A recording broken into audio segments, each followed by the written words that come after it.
Hello students, आज मैं आपको क्लास 9th का चैप्टर 12 स्टैटिस्टिक्स का एक्सरसाइज 12.1 का क्वेश्चन नंबर 1 बताने जा रही हूँ।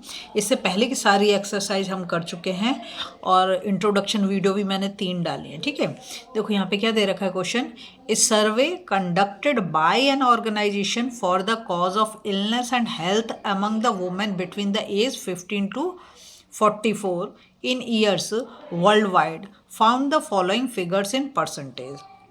तो यहाँ पर जो दे रखा है कि महिलाओं में क्या क्या बीमारियां हैं और किसके कारण उनकी डेथ हो रही है, यहाँ पर ये दिखाया गया है। जो एज ग्रुप है 15 से 44 के बीच में दुनिया भर के। ठीक है, तो यहाँ पर दे रखा है नंबर 1 पे दे रखा है रिप्रोडक्टिव हेल्थ कंडीशन, उसकी वजह से जो फीमेल फर्टिलिटी रेट है वो 31.8 है। ठीक है, नंबर 2 पे न्यूरोसाइकेट्रिक कंडीशन वो 25.4 है, इंजरीज है 12.4 और कार्डियोवास्कुलर कंडीशन 4.3 और रेस्पिरेटरी कंडीशन 4.1 और अदर कॉजेज है 22।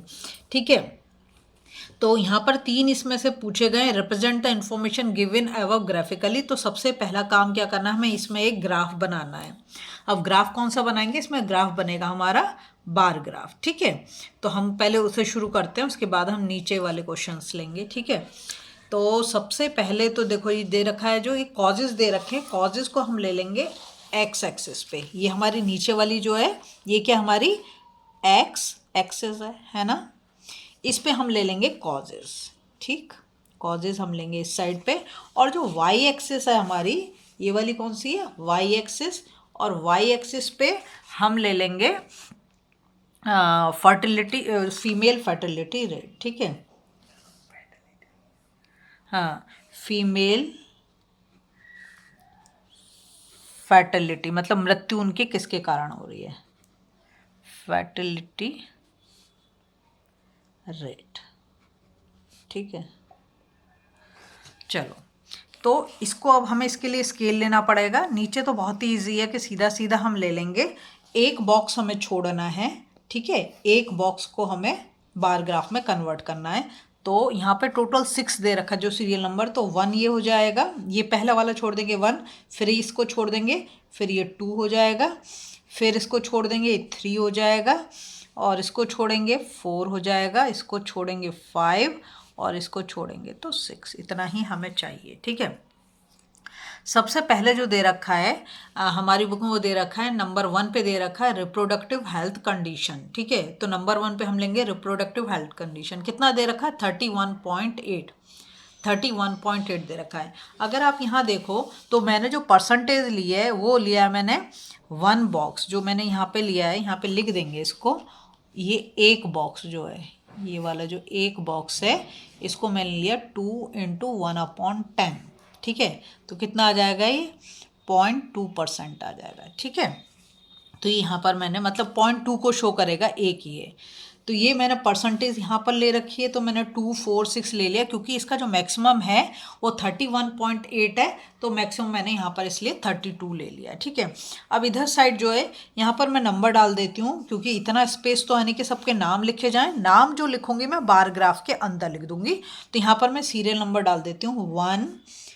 ठीक है, इसको छोड़ देंगे 2, इसको छोड़ेंगे 3, इसको छोड़ के 4, 5 और 6। तो पहला वाला जो है वो है रिप्रोडक्टिव हेल्थ कंडीशन और ये 31.8 है। चलो, तो सबसे पहले हमें जाना है 31.8। 30 यहाँ पर दे रखा है, इसे बहुत अच्छे से देखो, ये ही मेन चीज़ है।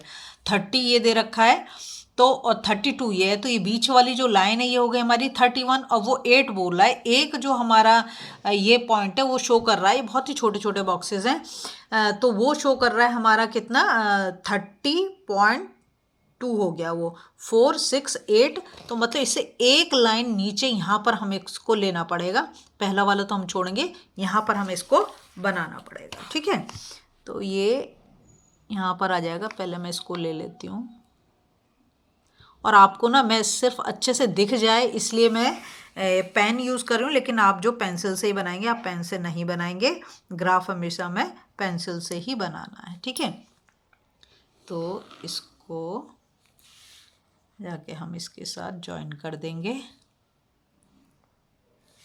ठीक, और यहाँ पर उसी लाइन पे आना चाहिए, इधर उधर नहीं होना चाहिए। इस बात का आपको बहुत ध्यान रखना है, ठीक है, क्योंकि मेन चीज़ है वो ग्राफ। ये हमारा बन गया। अब इसके अंदर मैं इसको लिख देती हूँ जो उसने बोला है, reproductive health condition.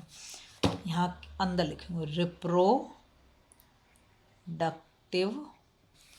Health condition,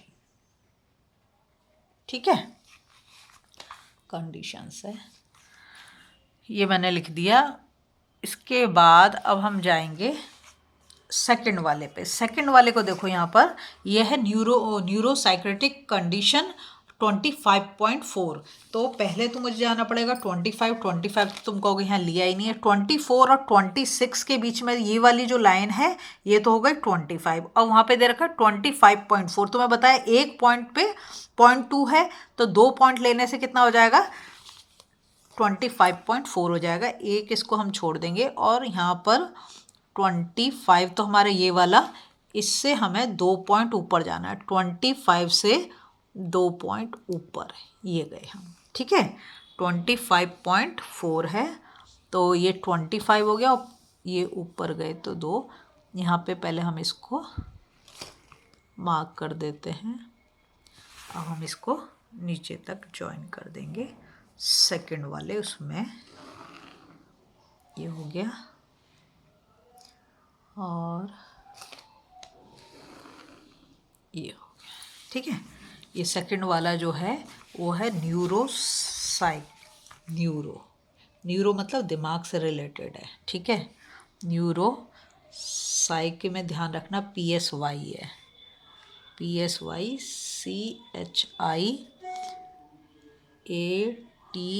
CHIATRIC psychiatric conditions,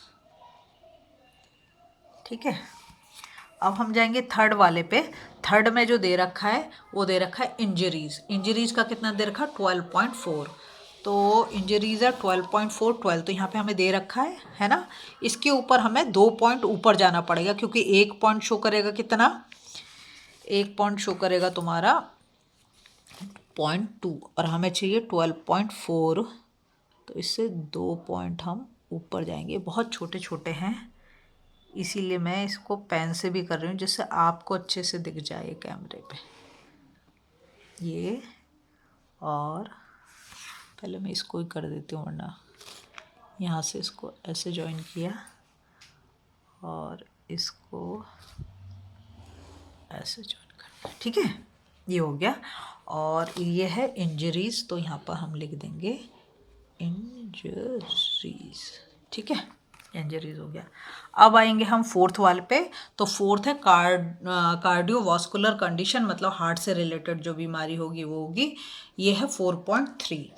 तो 4 तो हमारे यहाँ पर दे रखा है, 4 यहाँ पर दे रखा 4.3। अगर वो 4.2 बोलता तो बस हम इस 4 के ऊपर एक पॉइंट ले लेते, लेकिन यहाँ पे बोल रहा है 4.3, मतलब 3 आएगा जो सेकंड वाला है उससे भी नीचे, सेकंड वाले से भी नीचे आएगा। मतलब 4 तो ये सीधा सीधा है, और मैं इस पे ले लेती हूँ, ठीक है। मतलब एक पॉइंट के ऊपर बीच में जाएगा ये, समझे। एक पॉइंट के ऊपर जो दूसरा वाला पॉइंट है उसके बीच से निकालेंगे। ये हो गया, ठीक। अब इसको, ये इतना छोटू सा है, इसमें लिखना है कार्डियोवास्कुलर कंडीशन। तो मैं यहाँ शॉर्ट में लिख देती हूँ कार्डियो, और यहाँ पे लिख देती हूँ कंडीशंस, ठीक है। अब है हमारा फिफ्थ वाला। फिफ्थ में जो दे रखा है वो रेस्पिरेटरी कंडीशन दे रखा 4.1 है। तो रेस्पिरेटरी कंडीशन के लिए 4.1, तो 4 तो हमारा सीधा सीधा ये है, और 1 दे रहा है, मतलब इसके ऊपर जो एक पॉइंट है उसके भी आधा है ना। तो मैं इसके बिल्कुल ऊपर ले लेती हूँ, जिससे जब हम पेन से लाइन बनाएंगे तो वो उस पॉइंट पे आ जाए। ओहो, थोड़ा सा बाहर चला गया ये, और ये यहाँ पर आएगा, ठीक है। ये नहीं, सीधा सीधा इसको लेके आएंगे। और ये वाला जो है हमारा रेस्पिरेटरी कंडीशन है, तो इसको भी मैं शॉर्ट में लिख देती हूँ, रेस्पिरेटरी कंडीशंस, ठीक है। ये हो गया। नेक्स्ट है जो हमारा 6 है वो अदर कॉजेज, और 22 है तो वो तो बहुत ईजी है। 6 वाला जो हम लेंगे अदर कॉजेज, 22 तो यहाँ पे दे रखा है, होल नंबर है ये 22, ठीक है। तो इससे हम सीधा सीधा यहाँ पर कर देंगे। 22 कहाँ पर है, यहाँ पर। तो ये गए इस वाले ब्लॉक पे, इसको हम सीधा सीधा कर देंगे। 22 में तो कुछ प्रॉब्लम है ही नहीं। ये ले लिया हमने। बस बनाते समय ध्यान रखें लाइन सीधी आनी चाहिए और एग्जैक्टली वहीं आनी चाहिए जहाँ होनी है, ठीक है। ये हो गया हमारा 22। ये है अदर कॉजेस, ठीक। ये तो हमारा बन गया बार ग्राफ। तुम्हें मैंने बता दिया कि कैसे लिया है। यहाँ पर हमने क्या लिया, कॉजेज लिए हैं, यह फीमेल फर्टिलिटी रेट लिया है, मतलब ये परसेंटेज में जो हमें दे रखा है वो ले लिया है हमने, ठीक है। और एक बॉक्स जो रिप्रेजेंट कर रहा है कितने को कर रहा है, 0.2 कर रहा है, ठीक है। अगर परसेंटेज में पूछें तो 2% है, लेकिन अगर वैसे देखें तो 0.2 है। क्लियर हो गई ये चीज़, ठीक है। और एक्स एक्सिस कॉजेज को और ये वाई एक्सिस जो फीमेल फर्टिलिटी रेट। तो ये हमारा बार ग्राफ तो बन चुका है। अब हमें सेकंड क्वेश्चन जो उसने पूछा, मतलब हमारा जो फर्स्ट वाला पार्ट है ना क्वेश्चन का, वो हमारा कंप्लीट हो गया। बार ग्राफ हमने यहाँ पर बना दिया। सेकंड में वो हमसे पूछ रहा है which condition is the major cause of women's ill health and death world wide. तो देखो सबसे बड़ा जो इसमें देखो सबसे बड़ा बार जो है वो किसका है, वो रिप्रोडक्टिव हेल्थ कंडीशन का है। तो यही हमारा आंसर हो गया। तो इसको हम लिख देंगे सेकंड वाले को। सेकंड वाला है रिप्रोडक्टिव हेल्थ कंडीशंस, ठीक है। ये हो गया हमारा सेकंड वाले का आंसर। फिर थर्ड क्वेश्चन पूछ रहा है try to find out with the help of your teacher any 2 factors which play a major role in the cause in the ever being the major cause. तो सबसे बड़ा कारण क्या है जिसके कारण ये बीमारी हो रही है और डेथ हो जा रही है फीमेल की। तो एक तो सबसे लैक ऑफ मेडिकल फैसिलिटी, ठीक है। गांव वगैरह में जाओ तो वहाँ तो हॉस्पिटल होते नहीं है, शहर में होते हैं। और दूसरा ये भी एक कारण होता है कि भाई उसे लोग अफोर्ड कर पा रहे हैं कि नहीं कर पा, इलाज इतना महंगा है कि वहाँ जाके इलाज ही नहीं कराया जा रहा, तो भी प्रॉब्लम है। तो एक तो लिख दिया लैक ऑफ मेडिकल फैसिलिटी, जो ज़्यादातर कहाँ पे मिलेगी, गाँव में मिलेगी। और दूसरी ये भी चीज़ है कि सामने वाले को पता ही नहीं है, लैक ऑफ अवेयरनेस, ठीक है। लैक ऑफ अवेयरनेस, ठीक है। अगर आपको वीडियो पसंद आ रही प्लीज़ लाइक शेयर सब्सक्राइब कर दें, फॉलो जरूर कर दें।